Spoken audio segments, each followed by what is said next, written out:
والله حتى هادشي بزاف الدراري. فين ما ندور نلقى فحال هاد الفيديوهات. ديما الناس كيتعداو على الحيوانات حيت مساكن ما كيقدروش يدافعوا على راسهم.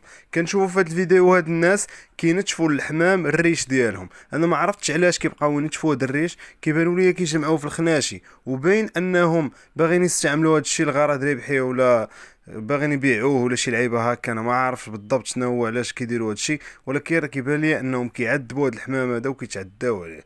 والذنوب ديالهم الدراري ماشي سهله. دونك كنتمنى ان كل واحد اللي عنده اي حيوان يتهلا فيه. وفي هذا الفيديو غادي نشوفوا الحمام الزاجل.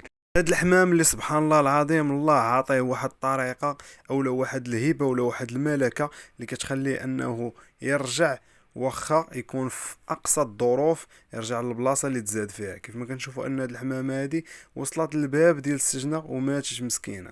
دونك كان الهدف ديالها ولا الهم ديالها الوحيد انها توصل لبلاصه فين تزادت، والبلاصه فين كتعيش، والبلاصه فين مولفه اللي هو الوكر ديالها. كيف ما كنشوفوا حتى هاد الحمامه هادي كتقاتل وغاده بشويه وطايحه على صدرها مسكينه باش انها تقدر توصل للوكر ديالها، وها ما وصلاتش مسكينه وبقات حتى ماتت. شوفوا المسافه اللي كيضرب هاد الحمام سبحان الله العظيم. راه ما يمكنش، راه بزاف الدراري، راه كيقطع دول. وبالخصوص هاد القضيه هادي كيديروها الناس بزاف. شوفوا هاد جوج حميمات شحال زوينين ما شاء الله.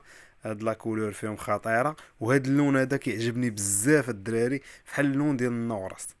راه واحد اللون راه يا سلام.